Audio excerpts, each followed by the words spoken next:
Hey y'all, I'm the Lady Pie-Scythe, and this is a good idea. Today we'll be playing the Invasion of Kalimdor Revamp, a mod by the brilliant Seven Blood that completely overhauls Warcraft 3's original Orc campaign. To make things a bit more interesting, I'm also not going to be training or buying any units, reviving heroes, building structures, or upgrading my haul. The complete rules are on the screen right now. Our first mission is Landfall, and it comes with our first problem. 3 of the 10 missions in this run don't let us build anything in the first place, so there's no challenge on them. There are, however, additional units that can be rescued during these maps, so I'm going to do a slightly different challenge here and just not use any of them. That means I have to do the entire first map with only 5 units. Thrall here starts with his classic Chain Lightning, but he also has the incredible Balance ability, which lets him equalize his health and mana totals. This usually means sacrificing health for mana, and so I embrace the Edict, greatness at any cost. His Farsight has also been replaced with the Earth Mother's Blessing ability, which restores health in an area and gives increased defense. The cooldown is long and the healing is low, but in a run like this, keeping units alive is going to be very important, and any healing is better than no healing. My basic units have been changed up too. The Grunt gets the Heavy Plating ability that gives a flat reduction to all damage taken, which is amazing for walling low damage attackers like these swarms of Murlocs. My other Grunt is even better, as he's actually the demi-hero Garthok. His gimmick is that he gets double the normal bonus from upgrades, but that really just makes him an even beefier Grunt. In the back, our headhunters deal more damage than normal, but have unarmored taping, making them vulnerable to archery and siege damage. The main problem I encounter on this map is that the centaurs are surprisingly good at recognizing this weakness, and will try to focus down my headhunters with their archers, forcing me to pull them back. Aside from that, having most of my units missing has very little impact. I was worried that defending the Tauren at the end might go wrong, but Cairn's tribe is so strong that we easily hold. One huge addition that Invasion of Kalimdor Revamp makes is interludes between the maps, which allow me to choose my unit types and upgrades in between missions. I won't be going into a lot of detail about most of the upgrades here, since in the absence of needing any kind of upgrades for my economy, and having no use for any new structures or unit types, I'm largely just going to go with whatever makes my individual soldiers as strong as possible. We'll need that kind of firepower as soon as we can, because up next is the most dangerous no-production map in the campaign. We have to escort Cairn's caravan through 3 oases, and it is under constant attack from hordes of centaurs that never end. Without the 3 ranged units, 3 Warsong warriors, 3 destroyers, and 3 catapults that are rescuable on the map, we're going to be very strained for resources with which to do so. All we have is the few units I start with, a set of Troll Gladiators, which are cheap melee units with evasion, Axe Throwers, which are ranged units that deal melee damage and reduce target's armor, a Shadow Priest to cast Curse, and my demi-hero Rokon, a powerful ranged attacker with Berserk. The early parts are easily swept, but as we get deeper into the map, the attacks get more intense, and the blockades in our path do so as well. There's a new side quest where a goblin tells me to rescue his friend from a nearby centaur war leader, but before we can get there, we make the mistake of trying to sneak past these harpies. Soon enough, they're raining feathers and lightning on the caravan, and I have to run back to defend. This is merely embarrassing, but it's also the mark of a shift in the mission's energy. The entire final stretch is filled with enemy towers, and I can't use any of the anti-building units I'd normally have to counter them, so every individual tower threatens to kill my units. When I do make a break for the optional quest, Cairn gets overwhelmed without me and dies, so I try clearing out to the end, running over to the optional, and Cairn dies again. Normally I'd be able to split my forces to both defend him and take the optional, but with over half my intended army missing, I can't afford to do that. I barely have the firepower to win against the bonus in the first place. I can't be leaving people behind to fight a losing battle back at the caravan, so I just take the loss, ignore the optional, and go win. With that, we finally make it out of the no-build missions, and the proper challenge can begin. Notably, before this first quote-unquote build mission, I gain access to the Heroic Fortitude upgrade for my heroes, letting them gain an HP bonus that stacks across each mission I pick it on. This will allow my heroes to stack up some huge and very necessary HP totals later on. Here on Cry of the Warsong, our first objective is to build a Great Hall.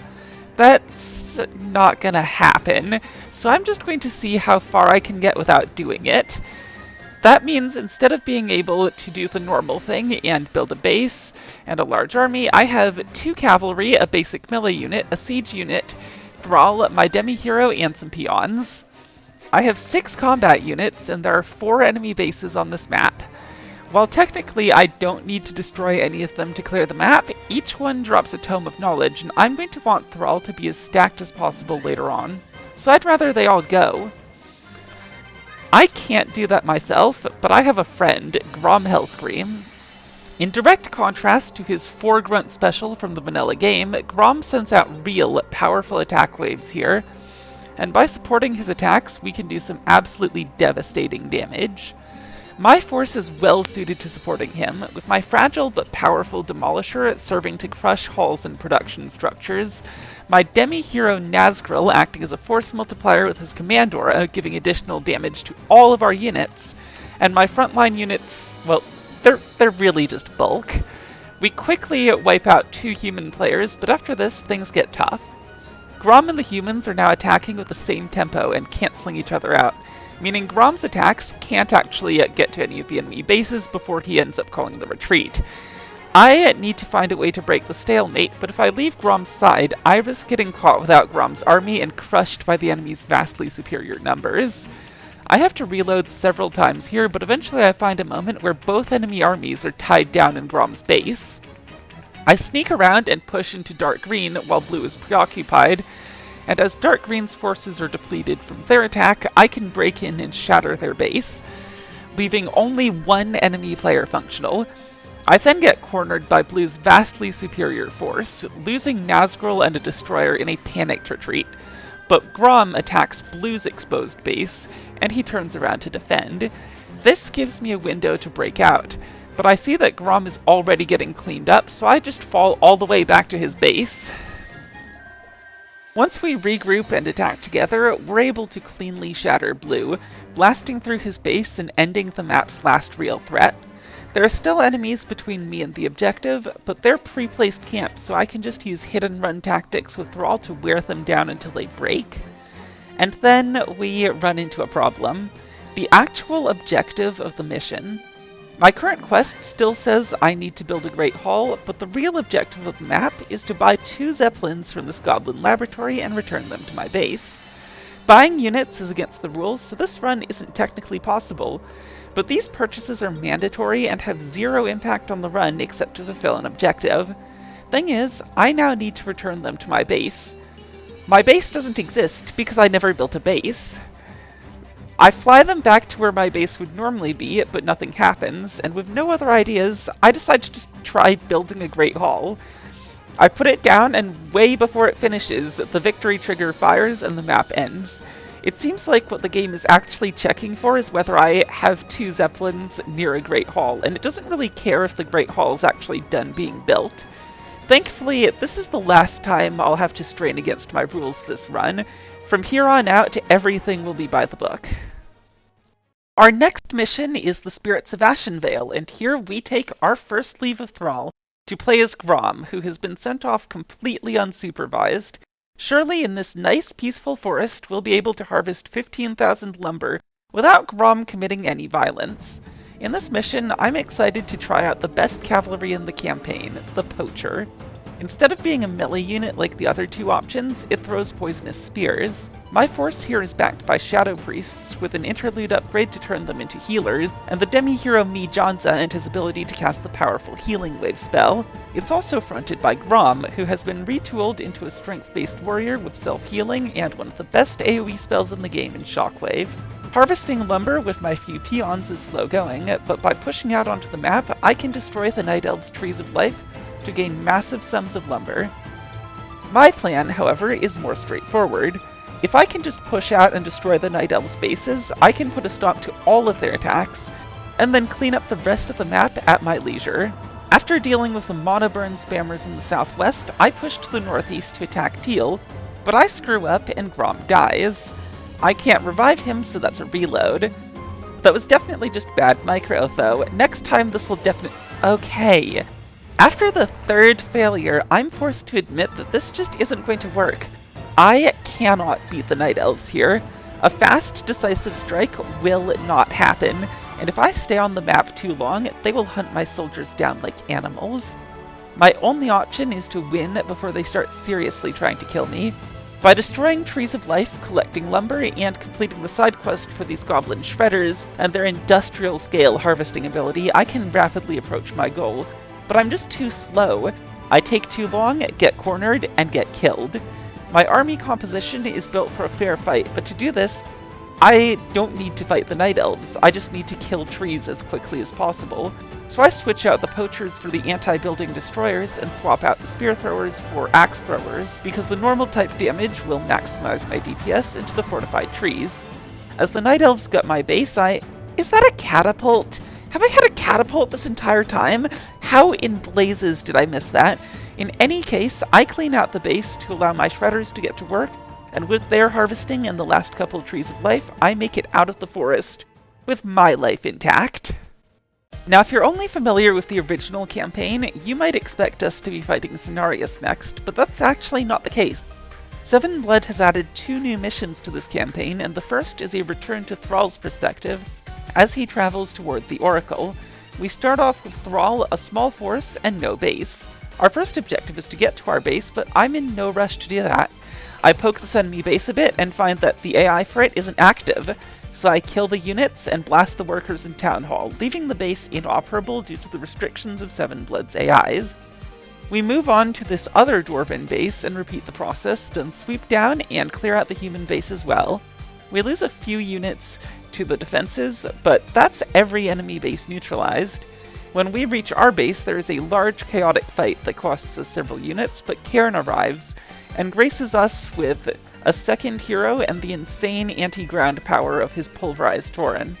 Now we're tasked to destroy one of the bases we already disabled and rescue the wyverns from these harpies to the northeast.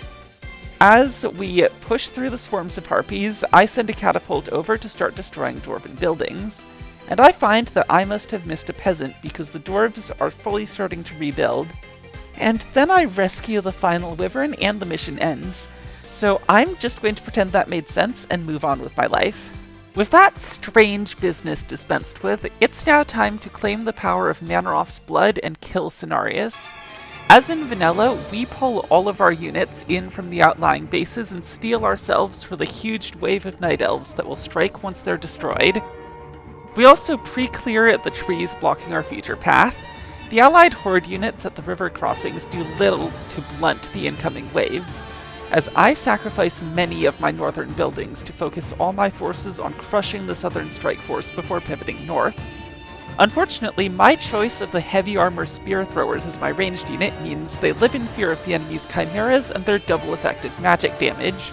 Furthermore, these powerful flyers have had their light armor exchanged for medium, removing their pierce weakness and making them difficult to stop with conventional anti-air. My best answer is to take advantage of their inability to target flyers and strike at them with my squadron of Wind Riders, led by my new demi-hero Jakul of the Skies. Once both flanks are dealt with, I start moving my army swiftly to the north. I have no delusions about my ability to withstand attrition on this of all maps. I need to end this as quickly as possible. We sweep through the pathetic creatures that stand between us and the Fellwell and claim our demonic blessing. Unlike vanilla, this doesn't exchange all of our units for their Fell counterparts. We're simply awarded with a small group of Fell units and the ability to train more from the well. You know, if I was allowed to train units. This might not seem like enough to challenge Cenarius, but the key to our victory isn't any of these non-heroes. It's just Grom himself. In his new form, his ultimate is replaced with a new passive that causes his attacks to deal bonus damage equal to 5% of the target's maximum HP. Combine this with his other new ability, which gives a 150% attack speed buff in exchange for taking double damage, and he is a threat to absolutely anything. As long as I can get Grom into contact, even Cenarius and his massive health pool will not last long. But to my equally massive annoyance, Cenarius pops a Divine Shield and renders himself invulnerable. Grom dies before it wears off, and Cenarius survives with less than 10% of his health as my army is cleaned up. On the second attempt, I sacrifice absolutely everything in a mad effort to keep Grom alive. It pays off, and Grom is able to finish the job and flee the massacre of his entire army. Truly a victory for the Horde to remember. Returning to Thrall, it is time to reach the entrance to Stone Talon Peak, so we can seek the Oracle within. This mission is conceptually simple, as I only need to destroy the base of the blue enemy player. This seems easy, especially since I start with a large army anchored by the demi-hero Bane Bloodhoof, who is a melee siege attacker with an armor-boosting aura, and my 2 Elders, which are flying casters that each carry an additional copy of Chain Lightning. I'm feeling more and more my inability to start the Fortress, however, as I cannot research any of my Tier 3 upgrades, particularly those that would make the Elder a truly amazing unit. I rush across the map and through a waygate to take out Blue in the mistaken belief that all I need to do is destroy their castle. As I travel, my base gets airdropped by a bunch of spawned-in forces, and destroying the castle doesn't end the mission. Just as things already look hopeless, a second human player arrives to make the base race even more lost. I lose all my buildings and the mission. On my second attempt, I use the Goblin Laboratory to scan the map, and then rush down the dark green player instead, leaving me alone with Blue and the spawned attack waves. After cleaning out what optional stuff we can, we elect to attack with our starting Zeppelins instead of using the gate, as this gives less of an opening for a spawned wave to sneak past us, which it immediately does while we're landing anyway. But that doesn't matter at all, because Blue puts up an absolutely stalwart defense. The large ground army and swarm of Griffin Riders are too much for my forces, and we get crushed. I try a second attack with more success, but lose steam as my base is getting eviscerated by a spawned wave, and reload once again. With the third attempt, I choose a better time to strike, hitting while the ground army and hero are absent. By the time they return, their Griffin Riders are cleaned up, and I can complete the defeat in detail. My base is already getting torn apart, but by unleashing the game's most underrated ultimate, Earthquake, I can crush the castle and altar and disable the blue player. I've beaten them, but it means nothing if I lose my base before the victory trigger fires. And at this point, all that's left in my base is a war mill and a burrow. Leaving a few units behind to clean up the buildings, I rush across the map, pulling most of the attackers away from my base with the swift-moving Elders. My army makes it in time to see that a single building, below half health and clearly on fire, is the only thing standing between us and defeat. This is fine though, as with a permanent defensive force, I'm under no further threat, and once Blue's last production building falls, the mission is won. Next up is the Oracle, the third and final no-build mission of the run. Thrall and Cairn have split up and must each find their respective key items, the Heart of Ashen and the Enchanted Gemstone, to reunite and open the path to the Oracle. There are barely any rescuable units of note here, so instead of repeating that restriction, I've elected to just leave all of my non-hero units at the start, and have Thrall and Cairn solo their respective halves of the map. This is honestly pretty straightforward. I have unlimited room and time to fall back and recover. Thrall's section of the map has ample healing items, and Cairn can revive himself with full mana and health every 4 minutes, thanks to his reincarnation ultimate, so progress is steady. The only real problem in Cairn's entire half of the map is this paladin sitting on a fountain of healing. The sheer amount of healing that this group can put out lets them outlast Cairn, and he's forced to retreat and regenerate his reincarnation and his other resources. Thrall, meanwhile, is hounded by a Revamp edition, the recurring mini-boss Lysiria Stillwatcher. Her summons and spellcasting make her a difficult opponent to bring down, but on her second appearance she makes things much easier on me by electing to, for reasons that frankly elude me, teleport into a prison cell. She even burns her next teleport on staying inside, presumably as part of some convoluted scheme to convince me that the first one was somehow exactly as planned. Maybe she's just been inspired by Jaina and her brain genius plan to transform her soldiers into 15 hit point animals. Eventually, we reunite at the bridge, but before the mission ends, my two heroes have to face the final boss of the map, an empowered Lysiria. She proves to be a fearsome opponent in her final form, overwhelming me with hordes of summons while using sleep and mana burn to suppress my two heroes. Thrall is forced to fall back, and Cairn burns his reincarnation, but eventually the Warden falls and the mission is complete. The Oracle, Medivh, gives Thrall and Jaina a lecture on the fact that the Alliance and Horde need to team up occasionally and do content together, and we move on to Broken Bonds, the second of the new maps added by Revamp. We approach the battlefield where we once fought Cenarius once more, but this time from the west. This isn't a good place to be. We have no base, we're at risk of being airdropped by the Fel Orcs, and since we're not allowed to buy Zeppelins, we can't respond without pushing through the Night Elves, who are quite understandably hostile to both the green and red orcs. However, there is one crucial detail which makes this map much easier. See, we don't have a base, which means that the enemy can't make me lose by destroying my base, so I can just go somewhere else. I break for the north through the Night Elf lines, completely abandoning my alleged base location and losing almost all of my units. These losses don't matter though, because they allow me to link up with Jaina's allied force. We now have a secure position to fall back to, instead of our mess of a starting zone, and we push east together toward the Fel Well. Once Jaina gets bored, we destroy the well, and destroy all of the other buildings as well, so Jaina doesn't get distracted by them later. At this point, the weakened Night Elves have been thoroughly stomped into nothing by the Fel Orcs, making it clear that we need to get something done before the same happens to us. I poke Pink's base with my two heroes and attract a metaphorical swarm of hornets. I honestly have no idea why so many of these units are already damaged, but it's a blessing that makes this fight survivable. Once we get close enough to Earthquake the Stronghold, the battle is over. As Jaina is repulsed by the staunch defenders of the Warsong Citadel, the fall of the Stronghold unleashes an endless tide of Workers' prisoners into the center of Pink's camp. With errant hero support, they break through and begin assaulting the Citadel themselves. Jaina and I then push into Yellow's base and find an absolutely enormous doom pile of units. I'm very thankful that Jaina was here, as I'm not sure what I would ever have done otherwise. Another Earthquake unleashes the second Prisoner Gate, and I turn to the powerful final defenses to find that they've already been overrun. Well, that was easier than expected. It's a bit worrying how little losing my entire army mattered. Have I already won? Have my heroes snowballed to the point that nothing left in this campaign can stop them? Does no threat remain? No challenge? Thrall, the skies are burning. This is no natural storm. Blessed ancestors.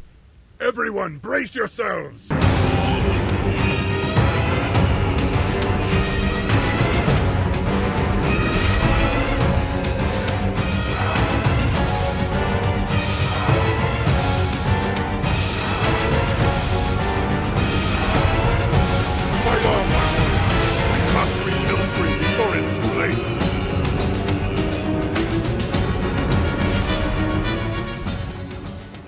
Welcome to By Demons Be Driven. There is no soul gem. What was once an anticlimax of a final map has been transformed into a proper finale. Not only are there 3 demon gates around the map sending out attack waves, demon rifts will occasionally open and begin disgorging hordes of fell beasts until sealed. The most dangerous part of the map, however, is its original threat, the Infernals. Once they begin falling around the map, my base is under constant threat, and my army can't fight sustainably against them.